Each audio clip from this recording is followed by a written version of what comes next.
let's play hockey.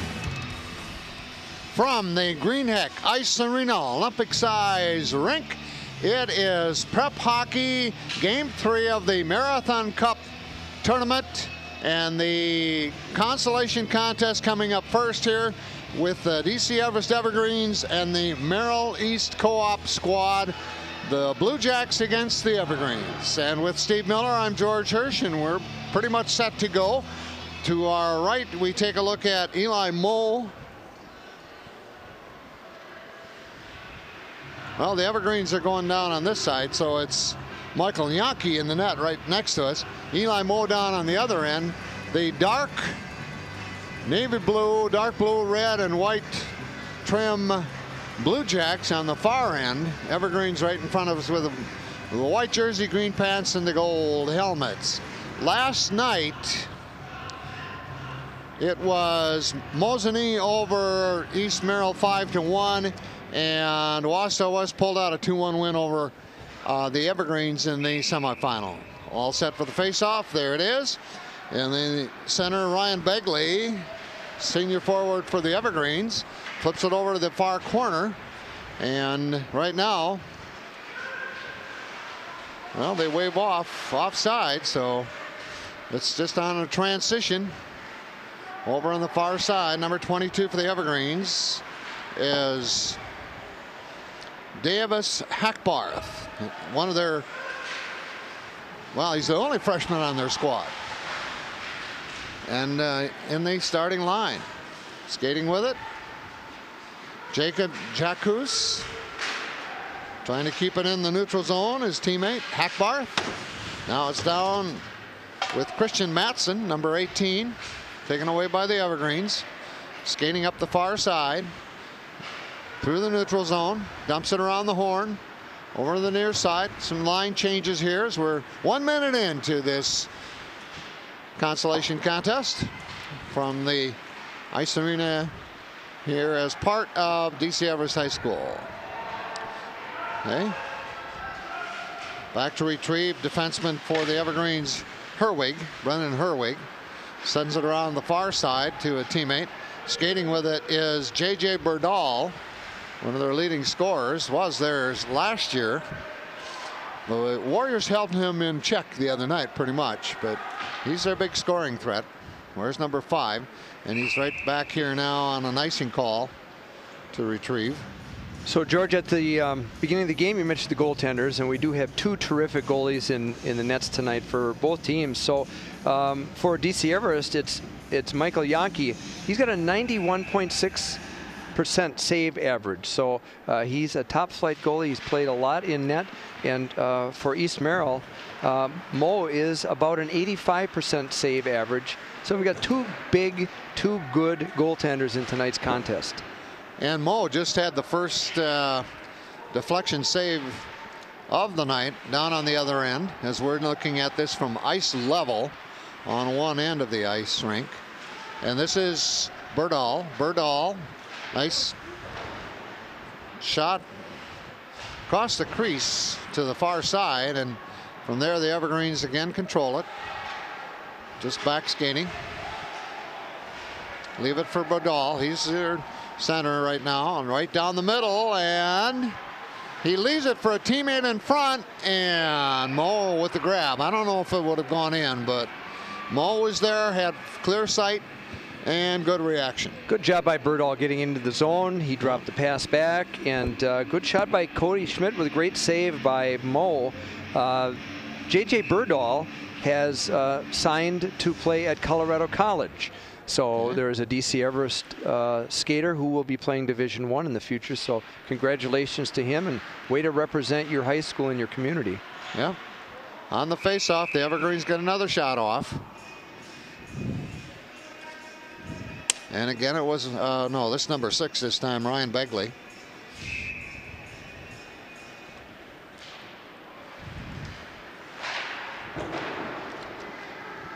Off on another face-off. Evergreens keep it down on their end on the attack.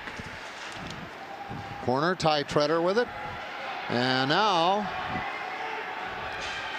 here's a first shot for East Merrill taken by Ian Raddatz, save for Honky, not a challenge for him. He saw it all the way and was able to deflect it out. Here's another shot outside the crease this time on the net.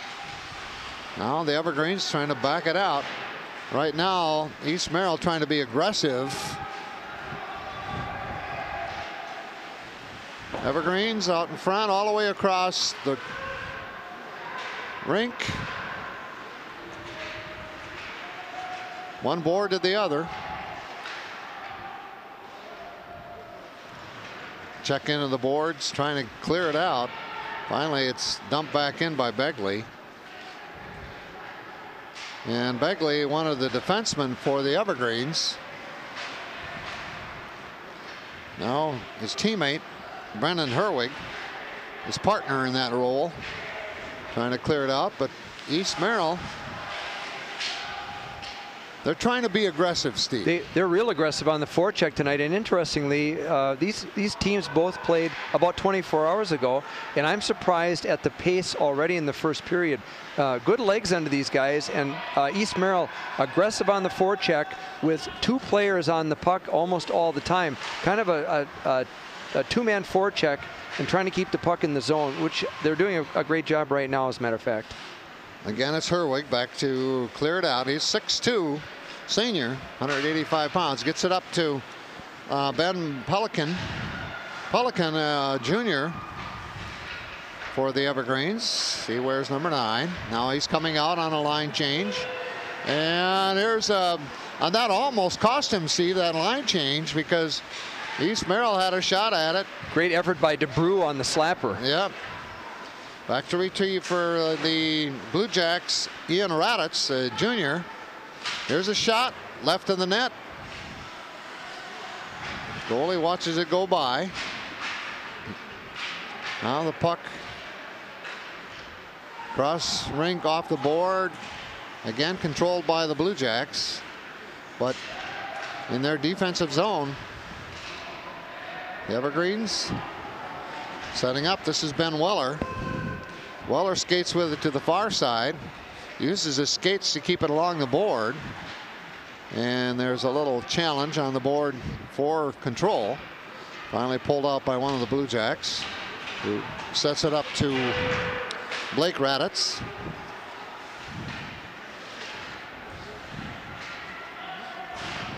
Nice check in the board that time by the Evergreens. Ben Weller. They've got some good size. Those Evergreens, you know, their defensemen are good sized. Here's a shot, goes across the crease to the far board. Deflected off a defenseman. Evergreens keep it in the neutral zone. This is Birdall, left corner. Across the front of the crease, Ty Treader. You know, as the game goes on, these names become familiar, Steve. Well, some of the same names we'll be calling time after time. And some of the names are familiar because we've seen them year after year as well. Yeah, they're upperclassmen, experienced. Back to retrieve, Birdall. Cross ring pass, board, reflection deflected by Ty Treader. And a whistle. And a puck out of play. Just a couple of notes about the scores, the top scorers for these two teams tonight. DC Everest obviously is led by J.J. Birdall, but Ty Treader, Ryan Begley, and Jacob Jacuz are all in the top scorers for the Evergreens at this point in the season, obviously. Yeah, and they are, I believe, 2 and 3 on the year. East Merrill is 1 and 3, so it's early.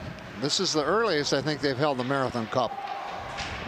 You know, the second weekend of December. Typically it was closer to the holidays.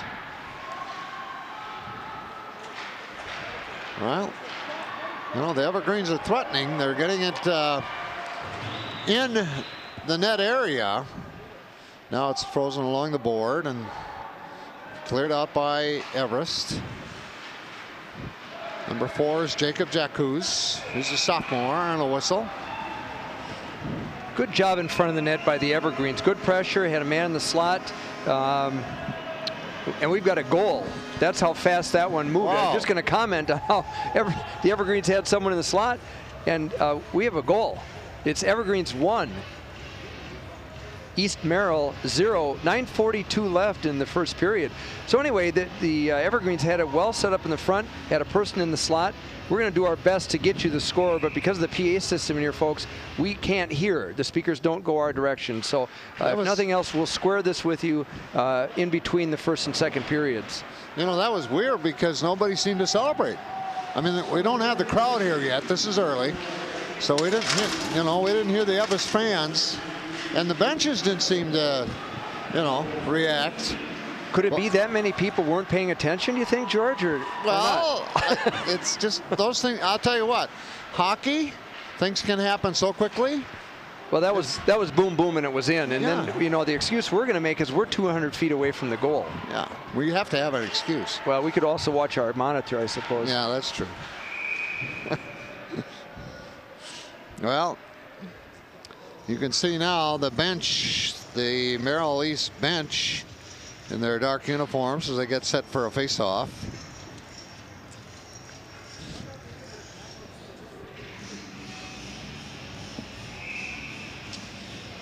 Okay. Number 6 for the Evergreens is Ryan Begley on the face-off. Controlled by Everest. And they keep it in the zone. Puck in the near corner. Skating it around to the far side. Here's a shot, goes wide left of the post. Over to the left side. Again, now here's a right on net shot just outside the crease. Good save by Mo. Yeah, it came off of Mo. He knew he had done the job because of the way he looked after it pulled away. He went to see what happened after he touched it, because that rebound can be something that can cause some problems a lot in hockey. This one is deflected, and they wave off. Everest back to retrieve. Brendan Herwig down the middle of the ice, over in the far corner. Line change for Everest. 3 of them coming on. Ben Pelican, Dylan Butner, also number 16, Matt Lukasik. Got a delayed penalty coming up. The penalty is apparently charging, and we will get a name and a number for you shortly. Okay, we've got 7:47 left, period 1. The final consolation here. Everest on top, and they get the penalty on number 20, Dylan Butner. So for the next couple of minutes, power play. First one of the game for East Merrill. So it is a charging penalty. See what East Merrill does. They struggled last night against Mosinee in the power play. In fact, they scored their first goal, and they scored first on a shorthand. Well, East Merrill over the season on the power play is at 10%. Okay. So they are not very efficient on the power play. However, when they're a man short, they're quite efficient at around 78%, killing off the penalties against them. Conversely, Everest on the penalty kill is 80%. So they're quite efficient, and they've been fairly aggressive so far trying to kill this off. So with 7:15 left in the first period, it's Evergreens 1, Wausau East Co-op, Merrill Co-op 0, about 1:28 left in the penalty. And a little over 7 minutes left in period 1. Evergreens back skating now. Jacob Jacuz sends it up. Cross ring. Now the Blue Jacks trying to clear it out. They have it. Skating up the left side off the glass. That was nicely done. Up ahead to a teammate. Trying to set it up, and they do, and nice save. Nice outlet pass by the East Merrill defenseman Uding. Moved it up the sideboards. We brought into the zone and then took a shot. Probably, well, that is an option. I guess I prefer to see it set up in the zone, but they did take the shot. So now face off to to the right of the Everest goaltender, and now it's up to Merrill East to get this set up in the zone. Well, they have the power play, and they need to keep it in their attacking zone. And this now, Berdahl breaks away actually, and shot goes way over the top of the board and the net. But it's retained by the Evergreens in center ice by Ben Pelican.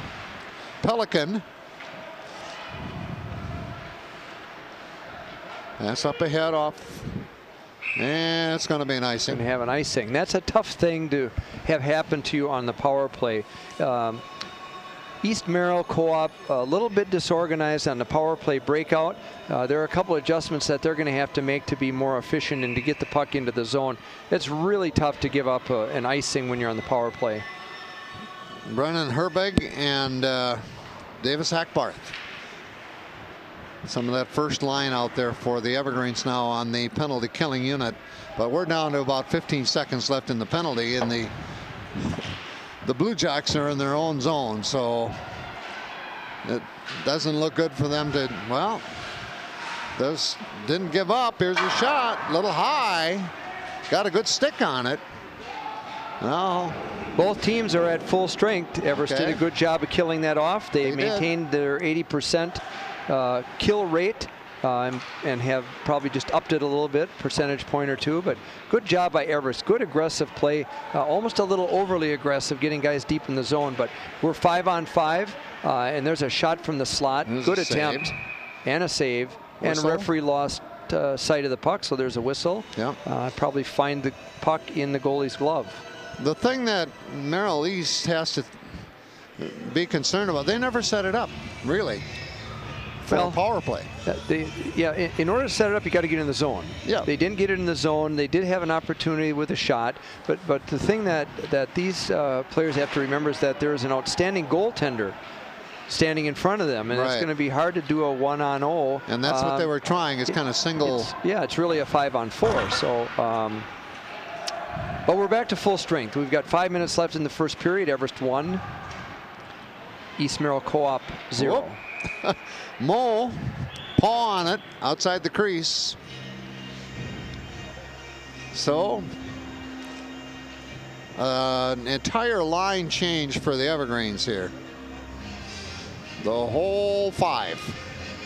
And watching now East Merrill, same thing. Only they have 3 out of the 5 skaters on the ice. On a change. Here's a shot wide. Board left side. Retrieved. Evergreens trying to set it up in front. Deflected by East Merrill. Now they send it down. Picked out of the air by Berdahl. Berdahl skating around behind. Has it deflected back into the corner and sent down the ice. This will probably, if they choose to.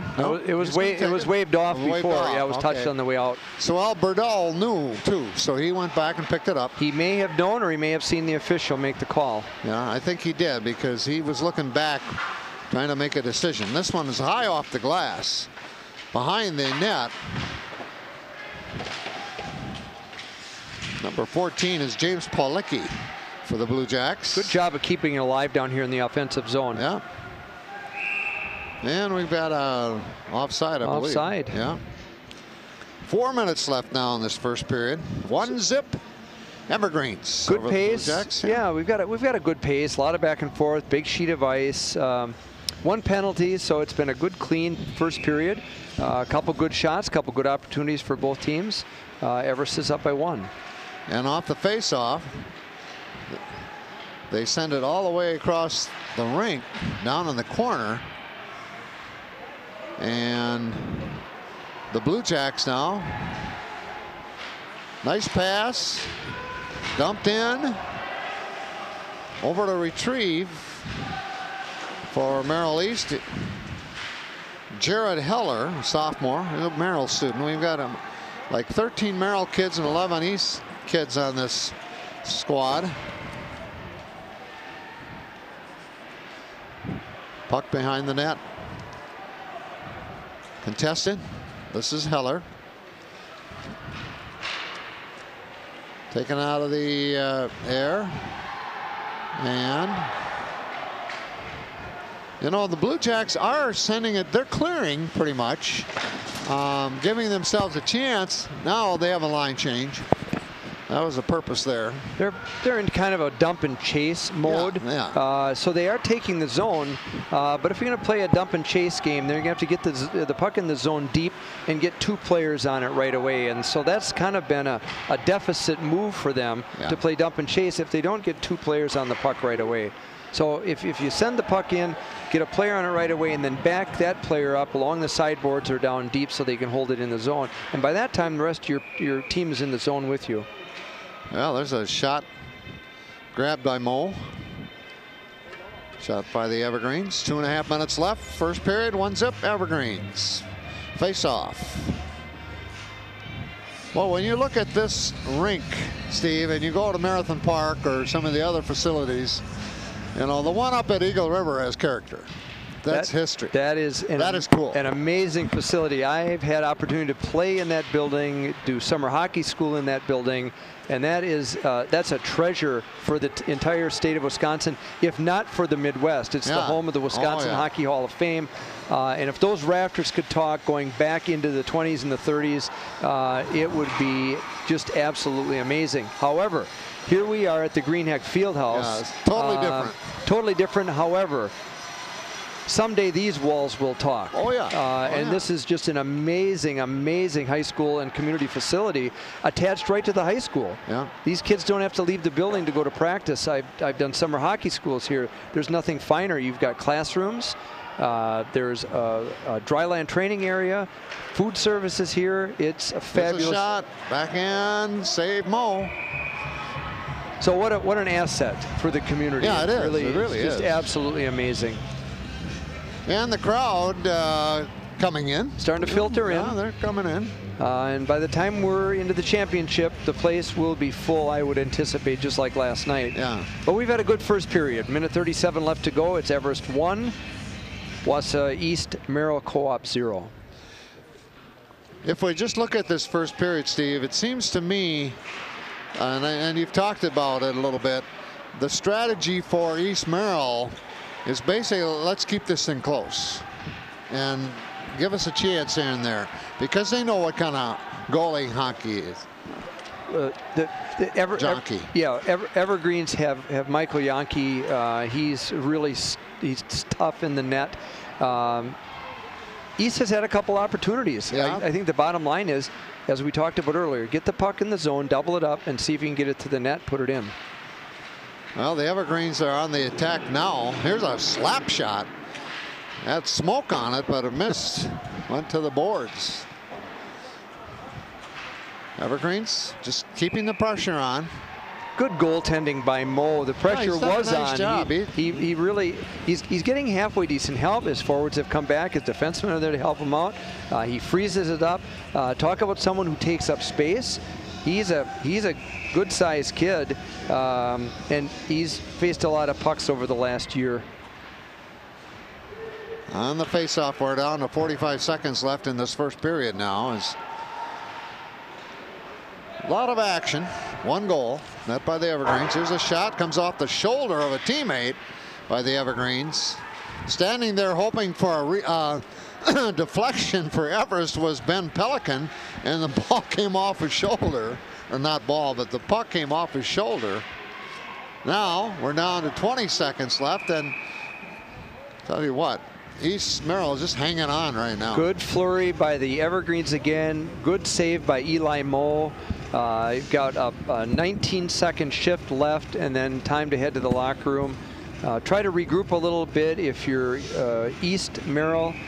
Make a couple adjustments. I guess what I would offer is that get the wings to be as wide as they can, scrape and paint as they go along the boards into the offensive zone, move the puck, and if you're going to play dump and chase, get it in, go after it. And we've got an opportunity here again by the Evergreens, and another save by Mo. Boy. Yeah, they're just all over the place, and I think the the East Merrill Co-op defensemen are going to have to start clearing out a little bit. Everest is establishing position in front of the net. They need to be moved out of there. Stick on stick, push them out. 10 seconds left. And again, the Blue Jacks are basically just hanging on right now. And I think there's a goal. 2.5 seconds left. Everest has a goal. They couldn't do it. And that's a backbreaker. Anything in under 2 minutes, 2 minutes into a period, 2 minutes at the end of the period, you can't allow a goal. Those are tough psychologically, and Everest has another one on the board. They had pressure on the whole time, as you suggested, George. We've got 2.5 seconds left in the period. Evergreens 2. Just could not hang on to the end. Now on the face-off, and that's the end of the first period. The Evergreens favored coming in, 2, and the East Merrill Blue Jacks scoreless. We're going to get scoring and penalties, and we'll have those for everybody at the beginning of the second period. We are back here for period number 2 of this Constellation final. The DC Everest Evergreens leading the East Merrill Co-op Blue Jacks by a 2-0 score. Steve, how about that first period? Well, we have the official scoring now. In between periods, I can duck back and check the score sheet. So the first Everest goal scored at 7:18 was scored by number 4, Jacob Jacuz, the defenseman, with the assist to number 23, Dylan Shiro. That was even strength goal. The second Everest goal was scored by number 6, Ryan Begley, with the assist to number 7, Ty Treader at 16:58. And so we had an even strength goal there as well. One penalty against the Evergreens, that was Dylan Butner. He had a 2-minute penalty for charging, and then shots or saves for the goaltender Mo from Wausau East Merrill Co-op 20, and for Michael Yankee of DC Everest 8. So shots 20-8, and we've got a score of 2-0 Evergreens, and the second period is underway. And it is. Of course, now it's the reverse. We're looking at Mo to our right here from where we, our vantage point, and Yankee over down on the far side. The last 5-6 minutes of that first period, Yankee was not that busy. There was a time in there where East was dumping and running and trying to keep on the attack, but the last 5 or 6 minutes, and then they score a goal with 2.5 seconds left. That's got to be. Well, we talked a little bit about that before the period ended, and kind of a rule of thumb is 2 minutes into the period and 2 minutes at the end of the period. It's really a hard thing psychologically to have someone score, and obviously if you're the scoring team, good for you, but if you're the defensive team, that's a tough thing to go through. So we're at about 16 minutes remaining in the second, so about a 1-minute shift into this. You want to play a little defensive hockey so that you don't have that psychological letdown. Well, the Blue Jacks are just trying to clear it out of their zone. Over on the far side, Justin Jakovic. Jakovic finally dumps it down, and now it's set out by Jacob Jacuz, and an icing call on the Evergreens. Nice couple of shifty moves by J.J. Berdahl coming around from behind the net. He didn't have anybody in the slot, so he's pretty much on his own. Not that he couldn't have tucked one in, but I think he was looking for someone in the slot. There was nobody there, and ended up putting the puck on the net and kind of a wraparound move in front. On the faceoff, Evergreens have it. Near side, Davis Hackbarth. Right around the corner. And the Blue Jacks now in control. Christian Matson, number 18, down the other end. And puck out in front. The Evergreens on the transition, and they've got this one set up now. A good pass, and a puck was right in the crease off one of the defensive players, but the Evergreens keep it down on the attack. Van Pelican, number 9, sets it out the point. This is deflected by defenseman number 7 for the Blue Jacks, Adam Dietert, one of their seniors. Puck behind the net, skating with it, Dylan Butner. Evergreens. Now it's taken away. Max Geiger on the board. Good puck movement by the Evergreens. They really put the pressure on. There's a clearing pass. It's going to go all the way down. No icing. Icing's waved off. And the Evergreens notice that, so they retrieve. And they'll bring it up. Heading right toward us. And it goes off the boards. Again behind the net. Blue Jacks trying to clear it out. Neutral zone. Back to retrieve for the Evergreens. Ben Weller. Weller along the board. Contested by Blake Raditz. And it's back and forth here to start the second period. Almost like that little rest did both teams good. Legs are a little stronger. They're a little more sure of themselves.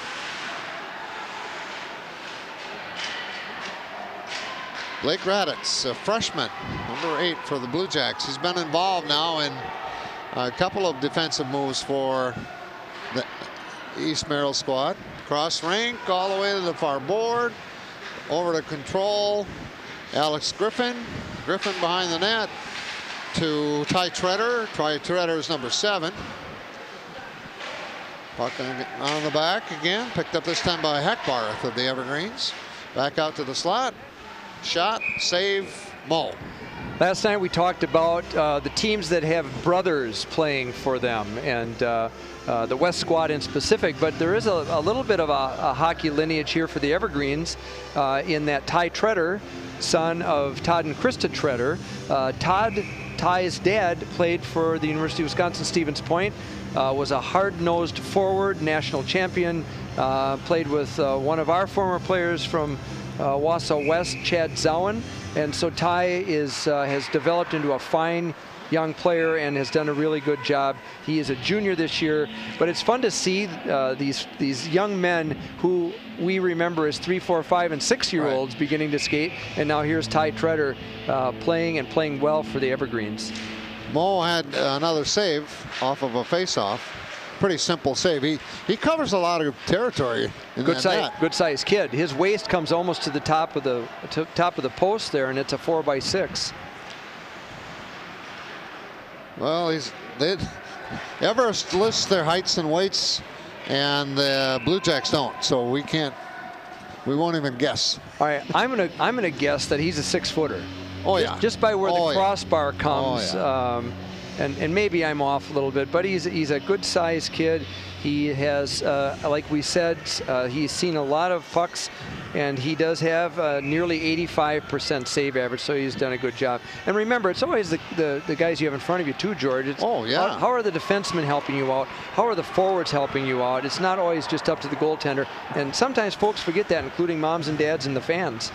Well, the Blue Jacks had an opportunity there. They had the puck just outside the crease. They went right across the goal, but they never could get a feel and get a shot off. And we've got one off the netting, so that'll come outside the zone for a face-off. Again, the Blue Jacks have had some pressure. They're going to really have to throw the puck at the net every opportunity they get, whether it's the slap shot, the wrister, or just throw a dribbler at the goaltender and then go to the net. Crash the net, see if you can tuck one in. On the face-off, Blue Jacks keep it in their attacking zone down in the other end. And now the Evergreens. Offside. You could see that one coming. That was pretty obvious. Just a little too quick into the zone. The puck has to proceed. Any players trying to gain access to the offensive zone, and that's just a matter of timing. And again, early in the season, but these things need to be worked out in practice. It's not inexcusable, but it does happen, and so they're aggressive, and we had an offside. Face-off, Blue Jacks defenseman. Now coming up the left side, Adam Dietert. Number 7. Now they go back to Greg Lewinsky. He tries to center it out to the neutral zone and does. Back skating for the Evergreens, Brendan Herwig. Leaves it off for, I think this is Berdahl. Oh, that was too easy. Nice move. Berdahl unassisted through the 5-hole. I thought it was Berdahl just by his actions. He has great speed and great lateral movement. And remember, he's signed to play with Colorado College, so a Division I prospect. I think it will go down as J.J. Berdahl with the goal unassisted. He pretty much carried into the zone and did all of the work on his own. So good goal. Tough save, but the Evergreens are now up 3-0 with 11:47 left in the period. That one you could see, well, they almost duplicated here. All of a sudden. Great save by Mo with a pad. Yeah. We got Treader down. You know, on that goal by Berdahl, you have to question where was the help for the goalie. Well, that's something that we've basically alluded to. Everybody's got to come back to help out. You can't become a spectator. You have to play the game for the whole time you're on the ice. Good save by Mo. Puck on the ice. Waved off. Somebody's stick is there. Mo again with another save. Goaltender stick. Yeah, okay. Now, if you're Blue Jack right now, you'd want to clear it out of here. Well, exactly. Well, that's what they have to do. And rather than ice it, if they're in trouble, try to flip it up into neutral ice and let it die out, or get it on goal so that you don't have the icing, because you've given up all that ground that you've gained. Yankee was a gentleman. He went out and stopped the puck and gave it to a teammate. Could have been icing, perhaps.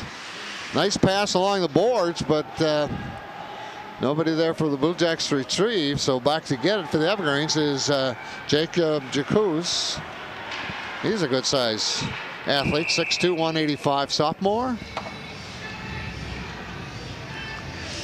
All right, we've got an icing on the Evergreens, so it'll come all the way back down to the left of Yankee. Mo takes a little skate, Yankee takes a little skate, and we're ready for the face-off. To the left of Yankee. Controlled by the Evergreens behind their own net. Sent out to the left wing. Dump back in. Back to retrieve again. Ty Treader sends it around the near side. And here's a race for the puck. Nice job by 15. Joseph Boutain for the Blue Jacks. He saw that if the Evergreen behind him and just flipped it off the board away from him. Good hustle. Here's a nice shot and another goal. No. It is a goal. It is. The official signaled it's in. Even though the net is off, the official made the signal before the net came off the post. So we've now got Evergreens 4 with 9:50 left in the period. You know what happened on that one? The teammate of Mo ended up knocking it off its moors. Exactly. So the Evergreens are starting to roll here a little bit in the second period. They've been very aggressive on the forecheck. They're very quick into the offensive zone. They're through the neutral ice area, lickety split. And now the Evergreens kind of rule here 4-0 in the semifinal, or in the consolation. Well, one of the factors is if you can keep track of line changes and time on the ice and everything, the Evergreens are just deeper. They have more depth. They can play 3 lines, which they should be doing. They can spot a 4th line out there. The Merrill East bench is full, but it appears that they're playing 2 and spotting a 3rd. Well, this is their roster, though. They've got 24 on the roster, period. Exactly, and there is no JV program, unfortunately, so who you have is who you have. Beautiful, pass. That was almost another goal for Berdahl on the assist there by Blake. Ben Weller. Weller set it up nice. Yeah, good feed by Weller. Yeah. Well, we're down 9 minutes left. Midway through period 2, and 2 more goals for the Evergreens. So they're up now 4-0. 2 in the first, 2 here in the second.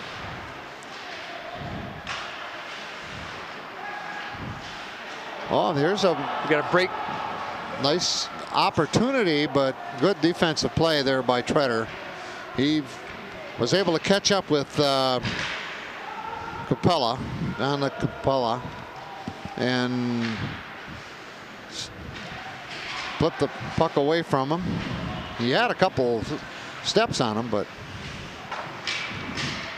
the Evergreens are just a step faster, George. That's what's going on here right now. That was a good opportunity for the Blue Jacks. Clearing pass by Uding moved the puck up ahead, but the Evergreens are just a step quicker, and they're beating the Blue Jacks to every puck. Well, they're down on the other end where the Blue Jacks would just love to get on the board. They could use something.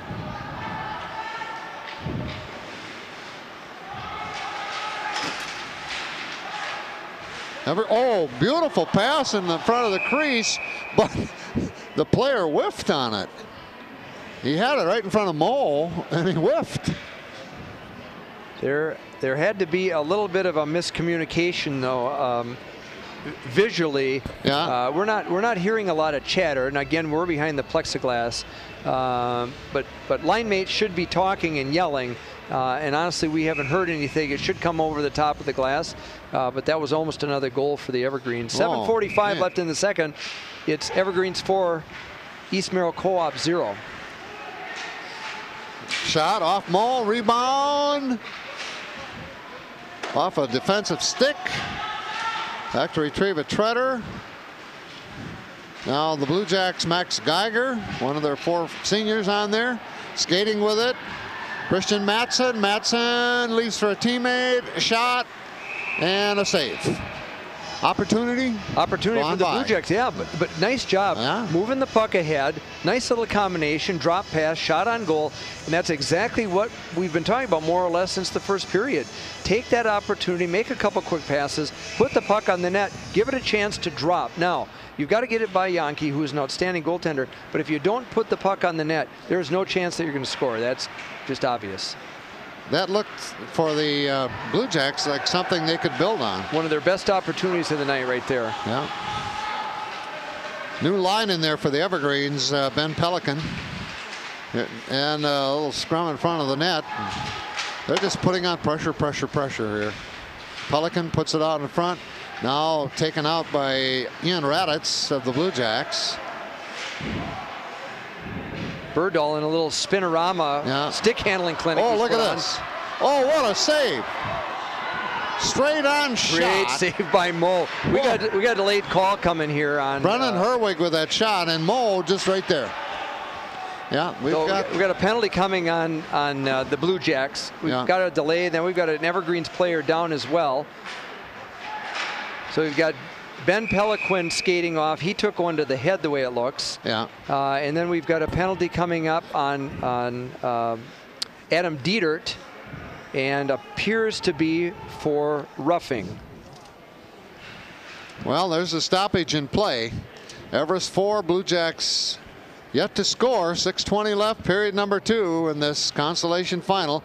Marathon Cup from the Greenheck Ice Arena. With Steve Miller, I'm George Hirsch. Hope you're enjoying our broadcast on Wausau Area Access Media. So there's a roughing call against number 7 from the Blue Jacks.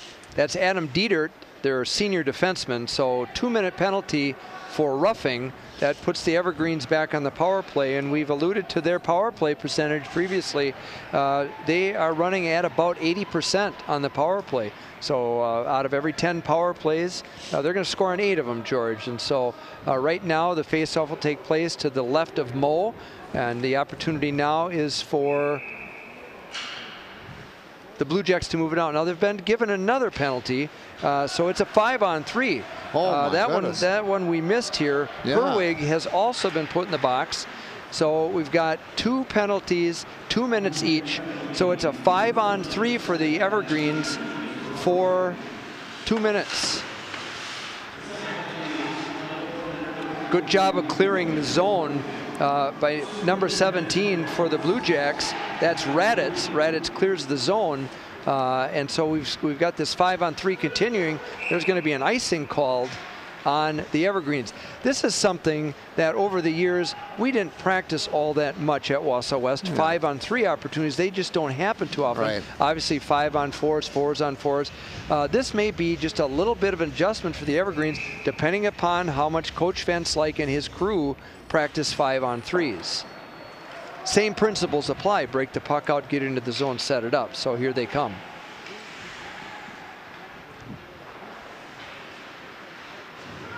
And they're coming right at us, setting it up, going over to the wing, setting up at the point, taking the shot and the goal. That quick. That Another quick. goal by Berdahl. We'll get the assist for you in between periods. So now 5-on-3. Berdahl gets the goal. It's now Evergreens 5, Blue Jacks 0. You know, as a goalie in that situation, it was pass, slap shot. You really don't have time to react, and then it was right off his shoulder. Well, and he has 5 players to more or less keep his eyes on. Now it now goes to 5-on-4. The first assessed penalty now comes off the clock. It's still the power play for the Evergreens. So now we're in a 5-on-4 situation. Pretty much same thing. Get the puck in the zone, set it up, and then go to work.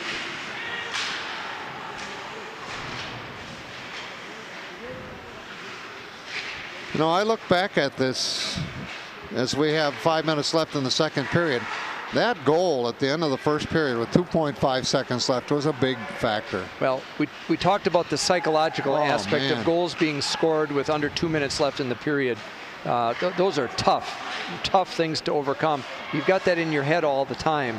And now with a 5-goal lead, that's also something that's going to be in their heads. And we've got a delay coming. Another penalty's coming up on the Blue Jacks. That's going to be assessed to Ivan DeBrew as soon as they can touch up. Officials with their arms up, the delayed call. Got a veteran referee right in front of us here, Jim Brown Jr. Been refereeing practically forever, since the first part of the 1980s. So the goaltender is off on the delay. And actually, we've got a 6-on-4 taking place right now until the Blue Jacks can touch the puck, which they haven't done yet. It's going to ring itself out of the zone. Defenseman, actually, it's Berdahl bringing the puck into the zone. Jim's going to get a stiff arm. Depends if he's in shape or not. Look at this, though. I mean, you talk about a flurry. Well, my goodness. It's tough right now for the Blue Jacks to even touch the puck. And there's a goal. On the delayed penalty. What, you know, and that goal by, I think, Treader. So now it gets. I give that to Ty Treader. Yeah, and now it gets even more complicated, as there is a 6-goal lead. 3:37 left in the second period, and right now it's just a real tough situation for the Blue Jacks. They're tired. They're running around. It's Everest has really taken control here. They moved the puck well, and we've got a goal by Treader to make it 6-0. And again, folks, we'll get the assist for you. Well, Yankees back in the net for the Evergreens after that flurry. They went, what, 6-on-4 at one time? So now we've had another penalty assessed on the Blue Jacks. Actually, we don't. That one's been taken off. I thought we had something after the play, but obviously we don't. That's an error by the scorekeeper. Yeah, there's another goal, though. There's another goal. The floodgates are open. Looks like Colby Schmidt with the goal. Puck out in front of the net. He just had to tap it. He was right on the crease and tapped it in. It's now 7-0, 3:27 left in the second period. Yeah, you look at the scoreboard, that's all you need to know of what's happened here in the second period.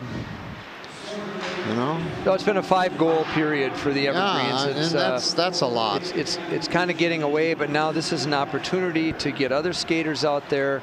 There's a lot of time left. You've got the third period. We don't always like to talk about what happens with a 6-goal lead going into the third period, but we might as well, George, because the way it looks, we're going to be headed that direction. but by rule, it will be running time in the third period with a 6-goal lead. If the Blue Jacks would happen to narrow that to less than 6 goals, obviously, then we play stop time. But as we enter into the third period now, if there is a 6-goal lead, we go to running time. Well, the Evergreens now, they have their third line out there, Quentin Shiro.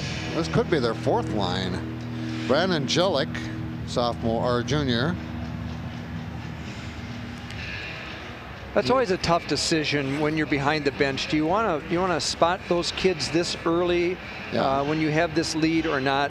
I guess given the strength of the DC Everest bench, if there's a fourth line that's ready to go and they seem like they're somewhat loose and ready, obviously they've been sitting for most of the game, but you want to spot those kids, get them some ice time in this Marathon Cup. Well, now they've got their line of Matt Lukasik, Colby Schmidt, Ben Weller. Good breakout by the Blue Jacks. They took the zone. 2 passes, they're in. Yeah. So they're able to move the puck. That's a psychological advantage right off the bat. So good, probably one of the best breakouts of the period right there. After all of that flurry, Steve, and we're back at full strength, it looks a little more organized. It is more organized. It's tough. Penalty kills and power plays are a lot more taxing than they appear. You don't do it all the time, right. So it is a little more difficult than 5-on-5. Obviously, if you have the man advantage, that's a cool thing, but it's still a little bit different way of organizing what you're trying to do. The other factor here in this game is that the penalties have been on the Blue Jacks. They haven't had power play opportunities. All right, I'm going to go back and correct myself.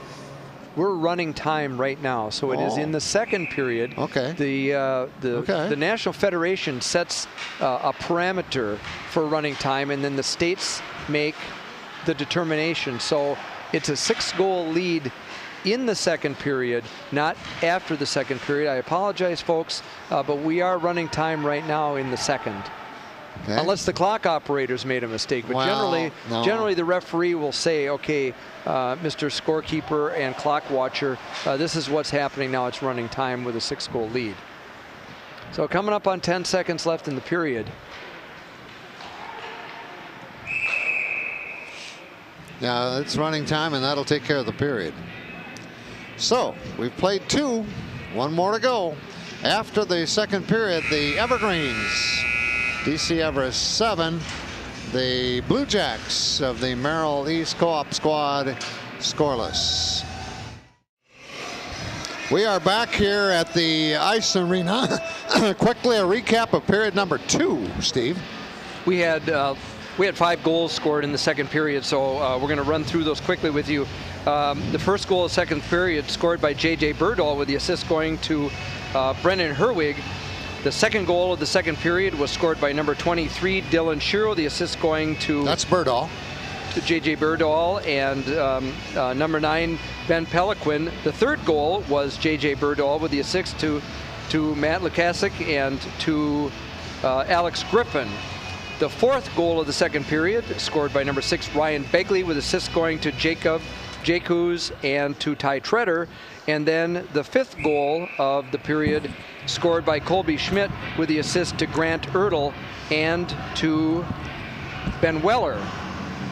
We're going to get the goalie stats after we get a stoppage of play. We'll fill you in on what happened save-wise. Okay.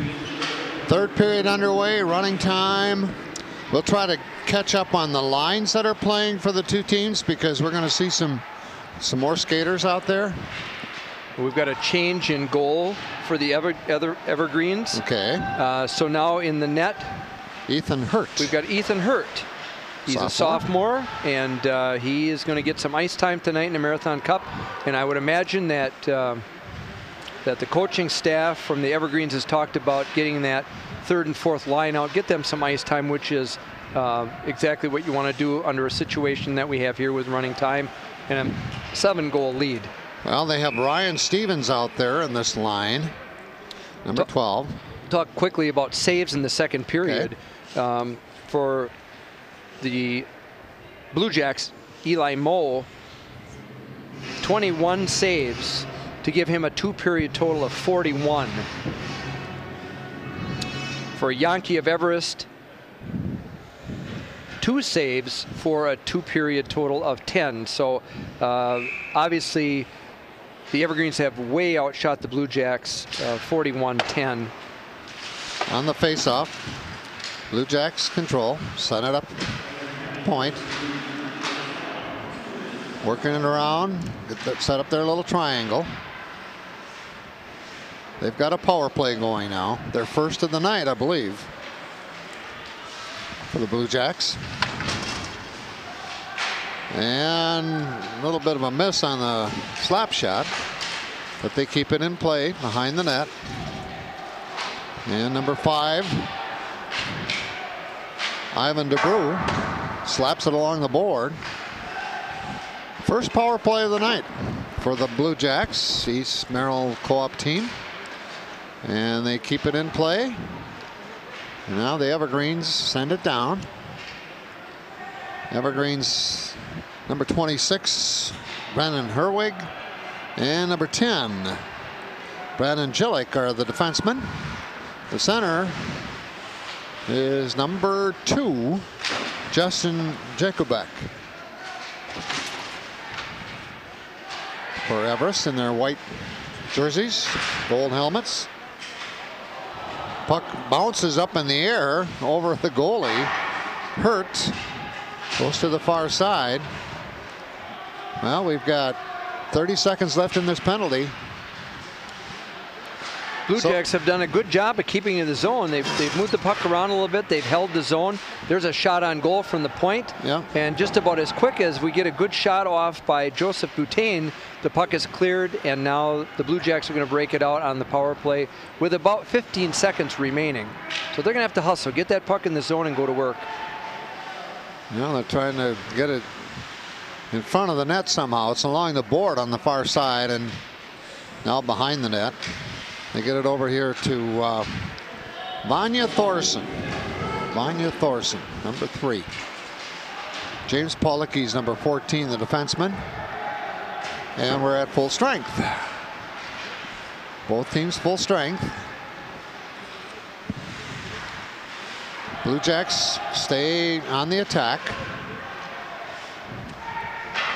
They dump it down all the way around the horn. And a whistle. That was close. Yeah. So that's an icing. Yeah. But that was close, and that was the right idea. Get the puck in the zone and go to work. If in between periods they talked about dumping and chasing, that's exactly what the Blue Jacks were trying to do with that dump. But you got to be on the other side of the blue line when you do that, because it's got to be able to get into the zone without an icing. On the face-off now. In the Everest attacking zone. Puck along the boards. Somehow it squirts out. Back to retrieve for Everest. Ryan Stevens, junior defenseman. He's out here with number 17, Alex Griffin. So the Evergreens have used their 3 and 4 lines a little bit here, Steve. Well, and that's good to see. I mean, that's exactly what Coach Van Slyke wants to be doing. Get these kids some ice time. They'll be competitive. And there's no worry, even if the Blue Jacks score a couple goals. Yeah. Everybody will be fine, and then you just adjust accordingly. Yeah. Well, the Blue Jacks continue to play hard. You know, they're giving it their effort, complete effort. Michael Kamak, a junior, is in there now for the Blue Jacks, as they have their, I would say, third line in there for the most part. Blake Raditz, a freshman.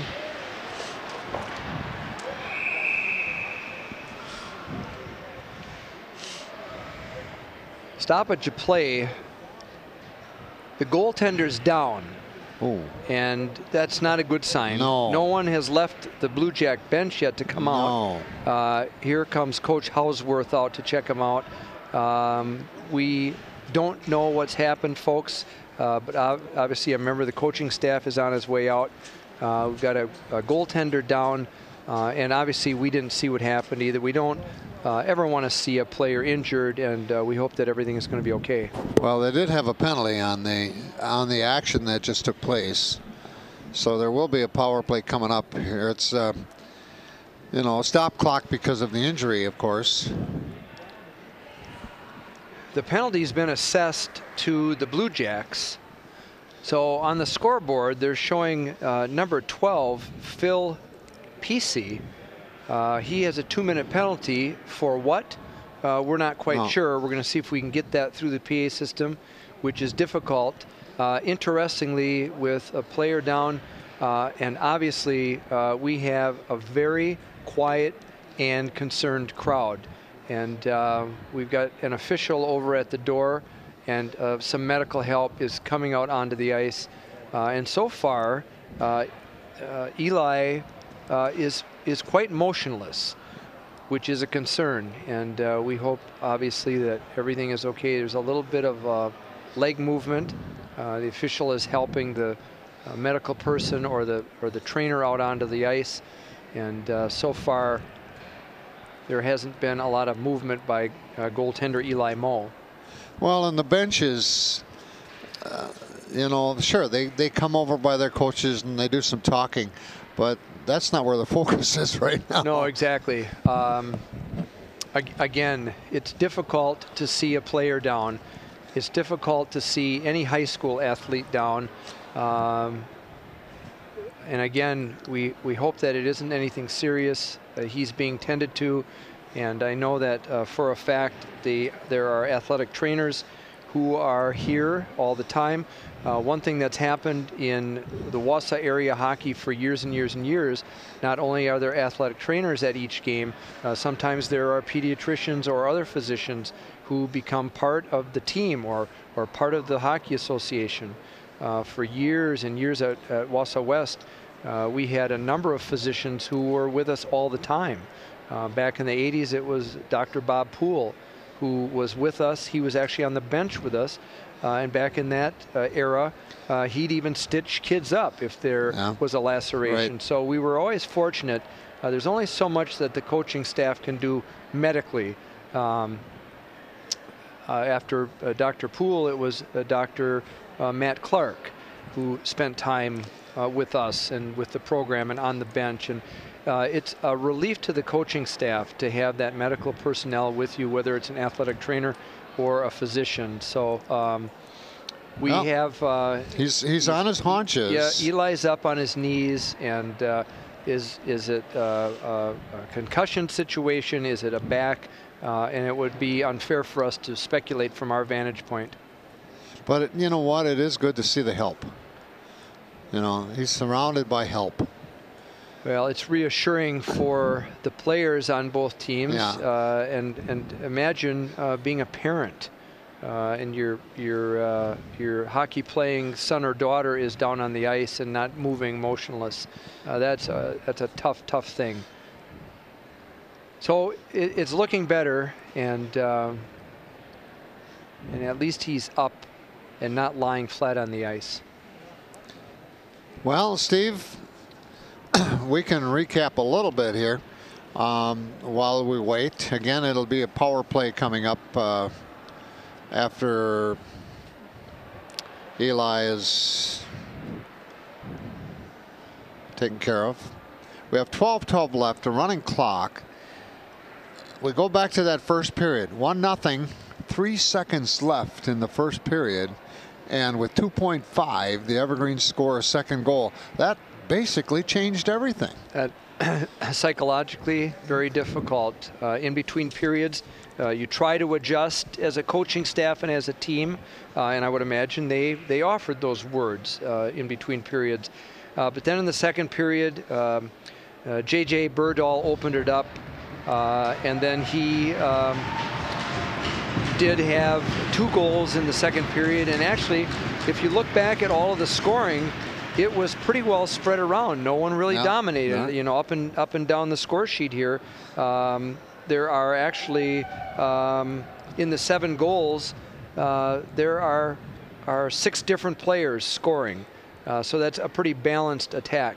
So Eli Moe has now left the ice surface, obviously on his own power, walking out into the locker room area, and now the Blue Jacks will have to put their backup goaltender in, and he will be given an opportunity to take a skate, and I think it's optional whether he's able to see a few pucks before he takes over. I did not take a peek at the rule book for that rule tonight. I did take a peek at the rule book for a couple of other things, but not what would happen in the event of an injury and a timeout and the replacement of goaltender. So I would imagine we're going to be taking a look at Caleb McCorkle going into goal. He is a sophomore. He has played a little bit this season, and his goals against, or his percentage, is about 83%. So he and Eli Moe share a similar save percentage. I'm not sure how many games or periods McCorkle has played, but by the statistics that we found today on Wisconsin Prep Hockey, he has an 83% save percentage. Well, they're still huddled around the coaches, both teams. The goalie for Everest out there with a couple of teammates. That's Ethan Hurt, who's taken over in the net. For Michael Yankee, number 2 is Justin Jakobic. And it's just a matter of time now when we will get going, finishing up this consolation final. Everest comfortable lead, 7-0. We are back in action and ready to go after an injury timeout. The goalie, Eli Moe, for Merrill East team did walk out of the rink on his own, and there was a collision with another player in the net that caused the injury. We are back in action again with running time, under 12 minutes left. With Steve Miller, I'm George Hirsch, and we have a 7-zip lead for the Evergreens, and they have gone to their 3rd and 4th lines right now as they are in another power play, and they've had their share. Well, and there was a penalty for tripping assessed to number 12, Phil Pesce, from the Blue Jacks. The game has started without a goaltender. So actually what you have taking place right now is a 5-on-5, even though there's a penalty. So at the next stoppage of play, there will be a goaltender coming out on the ice for the Blue Jacks, and we anticipate that to be Caleb McCorkle. But this is something that in my 35 years of high school hockey, being around it for sure, I've never seen anything like this happen. Have you, George? No, and my question is, they're playing without a goalie. Wouldn't both teams have 2 goalies ready to go? That's a question that I would have to ask of the coaching staff. There's obviously there are parameters for the players that you have in the bench area, but is there a rule that says you have to have 2 goaltenders dressed? And honestly, the answer to that question, from what we've seen tonight, is no, you don't have to. Okay. But I guess in thinking about situations like this that could happen, where your goaltender is injured, I would have 2 goalies dressed at all times. But again, without looking at the rule book, that's a little bit of an opinion statement. Yeah. So now we've had another goal scored by the Evergreens. Well, that's 5-on-5 skating without a goalie. Come on. Exactly. So now in the net for the Blue Jacks, we are assuming this is Caleb McCorkle, who is listed on the roster as a goaltender. Because of our vantage point here, we cannot see the number, but the change has been made, and especially the change for equipment. Eli Moe is off, being tended to because of the injury of the collision that took place in front of the net. A DC Everest player sliding into Moe, and it was a head-to-head contact. So we do have a goaltender in the net for Merrill East, and play resumes with 9:44. It's 8-0 Evergreens, and we are in running time because of a 6-goal lead.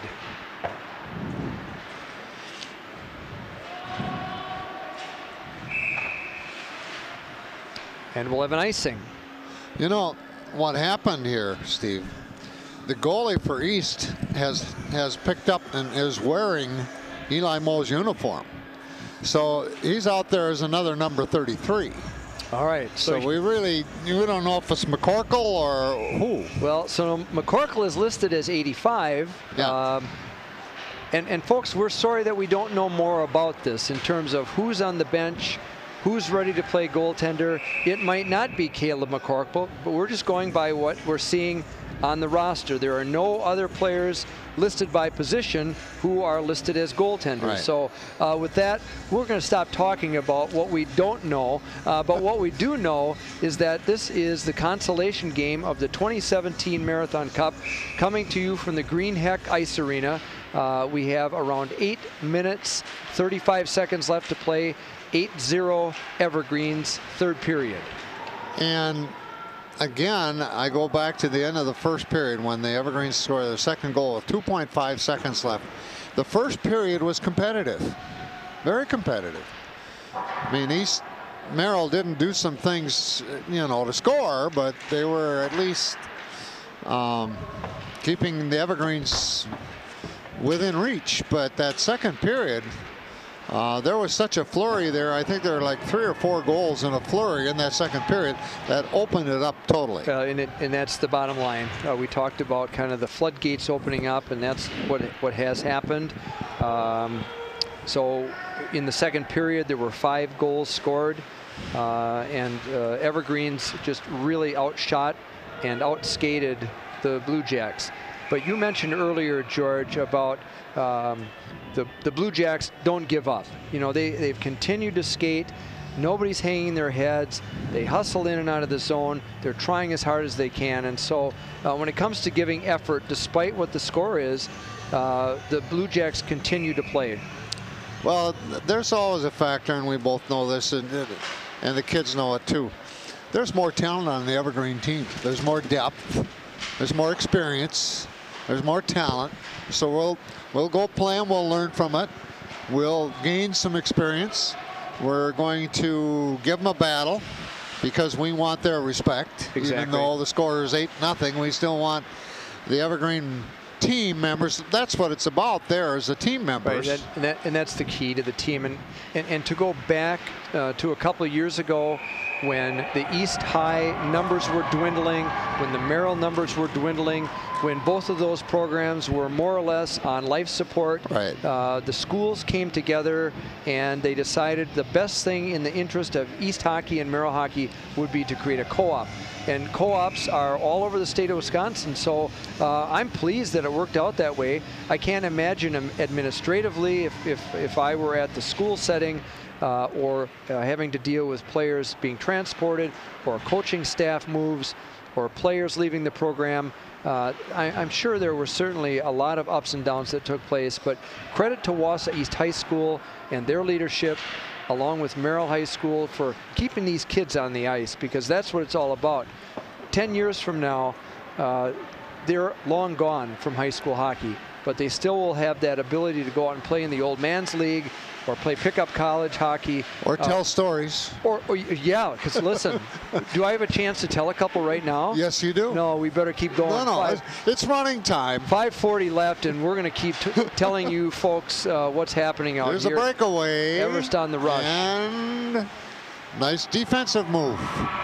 Somebody got a little bit of the stick there, so nicely, they couldn't slap it in. Nicely forced off the puck by the defense of the Blue Jacks. It's great to see. You know what? After that basic, simple save, I think McCorkle, his teammates came over to give him a high five. Yeah, and, you know what? Give him a little pat on the head. Oh, Give him yeah. some confidence. We don't know when he's played in the goal last. Maybe he plays every practice, or maybe he plays some defensive. But he's got a legit save. We don't. Yeah, he had a save, and you know what? Hats off to his teammates. Hey, way to save the puck. Way to keep it off the board. Yeah. We have third or fourth lines on the ice now, and still going strong as they can. The Evergreens on the attack pretty much all the way through. Number 3 for Everest is Grant Ortell. We'll try to pick up those kids that are seeing some action now. Ryan Stevens, third line. Number 24 back there is Colby Schmidt. He's third line. He's skating with the puck right now. Number 10 for Everest is Brandon Jelic. He's a junior. He handled the puck for a little bit there. Coming out for Everest, Quentin Shiro. So they're giving everybody a chance. Alex Griffin, another junior, coming out for Everest. We have a shot from the point taken by Brandon Jelic. It's a goal for the Evergreens that makes it 9-0. Apparently it is unassisted by the looks of it. I think a Blue Jack player touched it before Brandon took the shot, but a hard slapper on net, and so now we have Evergreens 9, Blue Jack 0. 3:44 left. On a goal we get a stop of the clock, but we're still under running time with 3:40 to go. Now let's see if I can pick up on the players for the Blue Jacks. 14 is James Policki, 18 Christian Matson that are out there, along with number 8 Blake Raditz, a freshman. So they have what looks to me like their second line out there right now, maybe with a couple of others. Policki trying to get it away from the board, and the Evergreens take it over. Well, we played the last couple of minutes with the Evergreens on the attack. The goalie down here, Ethan Hurt, I don't know if he's had a save. There were a couple of shots, but if I remember correctly, they went wide. But Everest again holding the zone. Yeah, they sure done are. a good job of keeping it in. We got a little bit of a tie-up and a scrum down on the far end. Blue Jacks attempting to break the puck out of the zone. The wing is awfully high, and that pass was intercepted by Grant Ertl. Takes it down into the corner, rings the boards, comes back out to the point. Slap back in, Ertl on it again. We're gonna say Ortell. Okay. Because it was they were neighbors. Oh, where I grew up is Ertl. Well, that's not surprising. I didn't grow up here. So again, it's tied up along the boards. Adam Dieter doing a good job of forcing the forward off the puck. Quentin Shiro fires it back into the zone, and now it's on the way down into the Everest defensive zone. Back to retrieve. Number 15, Quentin Shiro, sophomore. And icing call. We have an icing on the Evergreens. So they're going to face off right to the left of the goalie, Ethan Hurt. You know, we never talk about officials, and we should talk about officials. They are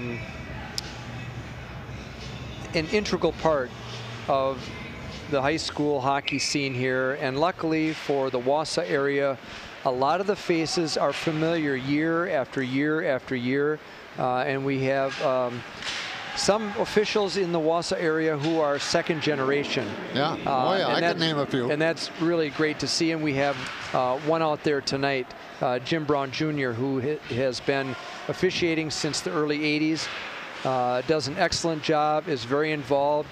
As a matter of fact, Brownie was able to bring pond hockey to Wausau a couple years ago. We've got that coming up in January. So the pond hockey will take place at Marathon Park in Wausau.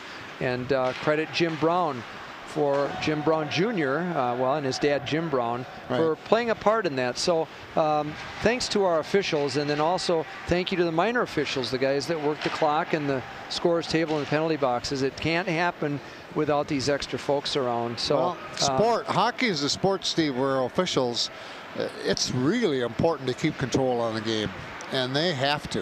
They don't have a choice, because it can get away because of the intensity and the skating and everything that goes with it. We're down to the end of the game.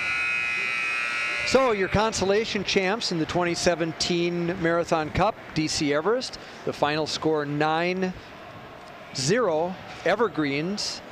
We had an interesting contest, and I think George has touched on it a number of times, in a close first period, and then things kind of took off, and the Evergreens come up as the consolation champions in this year's version of the Marathon Cup. Started, by the way, in 1977 by Mike Laliberti, who was the coach at Wausau East at the time. And so we're still going strong in one of the longest running tournaments in the state of Wisconsin. 77? So that's what, 30 years? 40 years? That's 40 years. 40 years. Wow. That really is something, isn't it? It's amazing. You know, it really is. Well, the players are shaking hands. This one is over. For Steve Miller, I'm George Hirsch. Hope you enjoyed our broadcast of prep hockey from the Greenheck Ice Arena. 9-0 Everest over the Merrill East Blue Jacks on Wausau Area Access Media.